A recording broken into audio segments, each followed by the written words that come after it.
Ya, pemirsa, SKK Migas mencatat realisasi lifting migas hingga akhir semester 1 2025 masih di bawah target. Namun demikian, SKK Migas optimistis target lifting migas dalam anggaran pendapatan dan belanja negara atau APBN bisa tercapai hingga akhir tahun 2025 ini. Realisasi lifting migas nasional hingga pertengahan 2025 masih di bawah target. Namun Satuan Kerja Khusus Pelaksana Kegiatan Usaha Hulu Minyak dan Gas Bumi atau SKK Migas optimistis target anggaran pendapatan dan belanja negara bisa tercapai pada akhir tahun. Data hingga Juni 2025 mencatat angka lifting migas sebesar 1.557,1 ribu barel setara minyak per hari atau MBOEPD atau 96,7% dari target tahunan sebesar 1.610 MBOEPD. Adapun lifting minyak harian mencapai 578 ribu barel atau 95,5% dari target 605 ribu barel per hari. Kita berencana berupaya sekuat tenaga nanti di Desembernya bisa 100% atau mencapai target 605. Alhamdulillah produksi minyak sejak bulan Juli itu naik terus perharinya, terus naik 100 barel. Semoga ini bisa mencapai target APBN. Terutama dari Forel Trubuk yang diresmikan oleh Bapak Presiden dan kenaikan di Banyu Urip.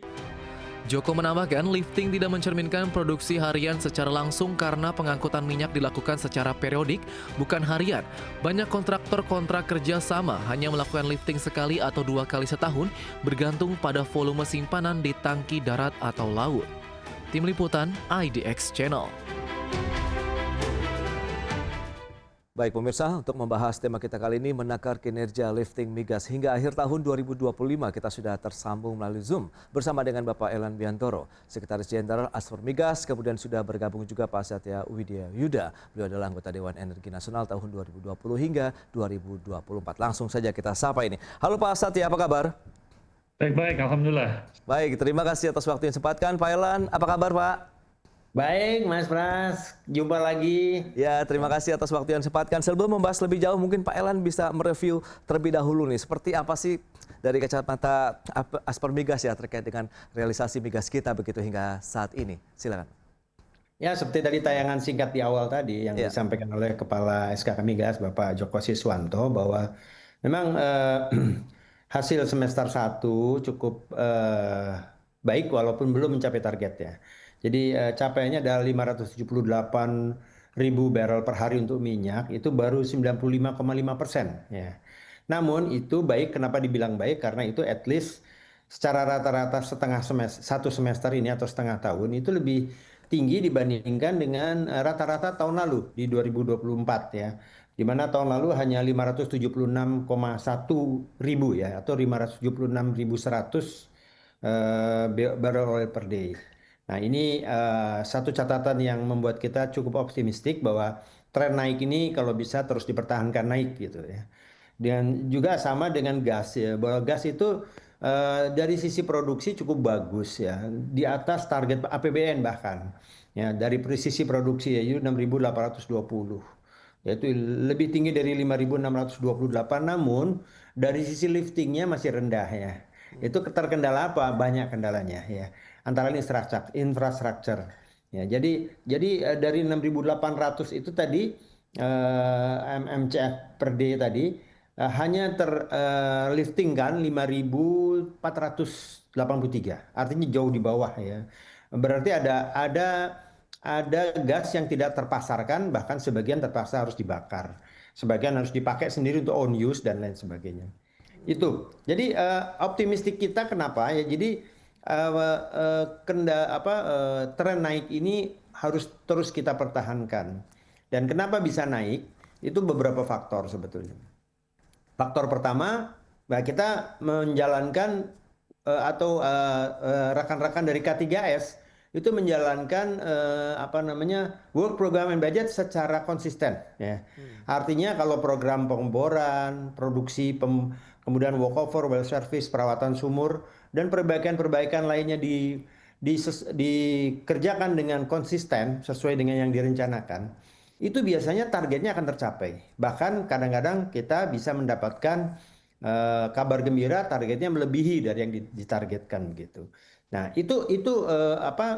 suasana seperti itu harus dipertahankan terus ya. Oke, Dan ini oke. artinya bahwa semangat kerja kawan-kawan pelaku industri hulu migas sedang senang-senangnya, sedang bagus-bagusnya begitu. Oh Ditambah ya. lagi, kenapa ada faktor penaikan? Ya, karena umumnya yang existing itu cenderungnya akan turun. Ya.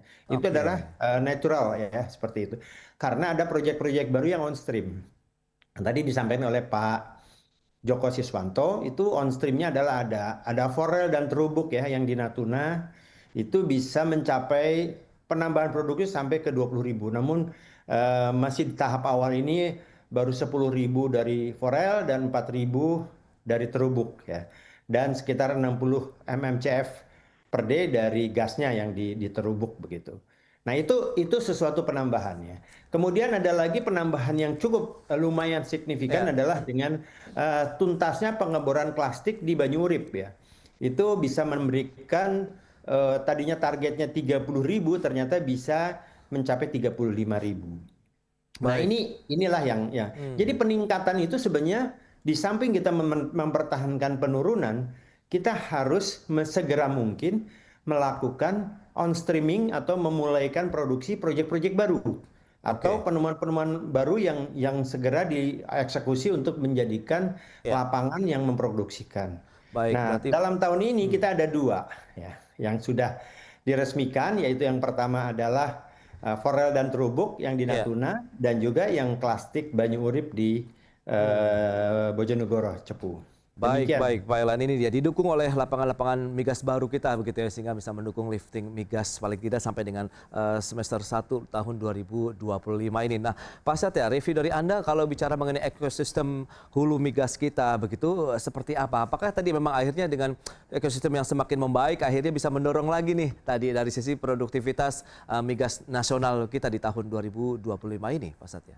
Ya, begini Mas Ya, Pras, mungkin bagi eh, kalayak ramai yang mungkin kurang terlalu memahami mengenai sektor industri migas, tadi sudah sedikit disampaikan oleh Pak Elan, bahwasannya kita itu tidak bisa menghindari natural decline. Ya, oke. jadi kalau kita melihat trennya, saya coba lihat dari per tahun saja di 2019 itu declining rasionya 14,4%. Pernah tinggi sekali di tahun 2023 itu 26,0% ya. Nah, tahun 2025 itu kira-kira sekitar 12,6%. Ini tidak bisa dihindari karena memang kalau tidak berbuat apa-apa, maka penurunan 12,6% di tahun 2025 ya akan mengurangi produksi awal. Jadi kalau kita lihat produksi awalnya di tahun 2025 itu kebetulan sekitar angkanya sekitar 577.000. Jadi Oke. bisa dibayangin kalau tidak ada penemuan baru, tidak dilakukan banyak usaha, maka dia akan turun dari 577.000 itu. Nah, itu yang harus difahami. Sehingga yang dilakukan oleh K3S saat ini itu merupakan effort mereka. Jadi kita harus bisa hargai di effort di dalam dunia minyak dan gas bumi itu tingkat keberhasilannya bervariasi dari waktu ke waktu karena menyangkut masalah teknologi, ya, menyangkut masalah apakah lapangannya sudah mature atau tidak. Gitu. Tetapi Indonesia, pemerintah Indonesia, kami sudah melihat gitu. Jadi misalkan dia menggunakan teknologi yang Pak Elan pasti paham sekali itu mengenai multi-stage fracturing misalkan. Itu upaya untuk peningkatan produksi minyak ya khususnya. Nah kalau tidak ya kita juga melakukan optimalisasi produksi dengan teknologi yang lain seperti enhanced oil recovery. Ya itu sudah ada di dalam platform. Jadi kalau kita mengevaluasi industri hulu migas itu kita lihat dulu langkah-langkahnya sudah benar atau tidak. Satu dia menyadari natural decline, yang kedua ada effort untuk menambal mempertahankan produksi. Tapi kalau di tahun 2025 dengan produksi awalnya aja sekitar 577, kalau kita menambal saja itu berarti dari 13% tadi ditambal harus berproduksi untuk supaya bertahan di 577. Tapi kan kita tidak. Oke. Ya, karena APBN kita dengan diskusi yang cukup panjang di DPR dan Badan Anggaran, mereka mematokkan 605. Berarti apa? Berarti persentase dari peta natural decline itu harus teratasi dengan menambah sedikit untuk supaya 605 itu bisa dilakukan. Nah, kalau kita melihat perjalanan di tahun 2025 sampai dengan bulan Juni ini, itu kebetulan ya paling tidak catatannya itu incline 0,1% dibanding average di tahun 2024. Ini satu hal yang harus diapresiasi. Jadi kalau kemarin Presiden Prabowo meresmikan itu bukan tidak ada manfaatnya, tetapi ini merupakan satu effort yang harus kita hargai. Ditambah dengan ide-ide baru, ya bukan baru sebetulnya, sudah cukup lama, tapi sekarang lebih difokuskan itu reaktivasi daripada sumur yang idle. Itu menurut saya pada waktu saya jadi penasehat kepala SKK, saya kebetulan PIC-nya itu adalah mengawasi ini. Kita sudah bisa membayangkan saat itu bisa nambah sekitar 10 sampai dengan 15.000 barel ya overall seluruh Indonesia, baik yang ada di dalam WK-nya Pertamina karena mereka yang punya acreage yang paling gede ataupun juga yang non Pertamina. Nah ini sudah menjadi stress out daripada pemerintahan Pak Prabowo ini untuk meningkatkan produksi. Belum lagi nanti seperti yang sebelum-sebelumnya ada eksplorasi migas di daerah frontier ya di daerah timur. Nah, tambah dengan kemarin ya hasil daripada kunjungan kerja Menteri SDM Pak Bahlil Lahadalia ke Bojonegoro itu juga ada sumur masyarakat. Jadi kalau langkah-langkah ini secara bersama-sama itu saya yakin bisa menambal daripada penurunan produksi plus dengan target ya supaya kita bisa mencapai 605. Tetapi mesti diingat ya Pak Pras, jadi karena kita itu juga tadi disampaikan Pak Alan bahwasanya tidak akan menghindari terhadap adanya services yang mulai walkover dan lain sebagainya, itu merupakan maintenance yang harus jalan. Jadi tidak mungkin dalam 1 tahun itu tidak dilakukan itu. Nah itu kan tentunya ada pause di sini. Jadi ada satu kegiatan yang sedikit menurun karena mereka melakukan walkover dan maintenance. Itu juga mesti kita lihat karena ini akan mengurangi daripada total produksi hingga akhir tahun. Baik Pak Setya, ini menarik kalau kita cermati strategi apa yang perlu diterapkan dari pelaku usaha industri migas sendiri, kemudian dukungan dari pemerintah seperti apa juga kita akan bahas nanti di segmen berikutnya. Pak Elan, Pak Setya, kita akan jeda dulu sebentar ya. Dan pemirsa, pastikan Anda masih bersama kami.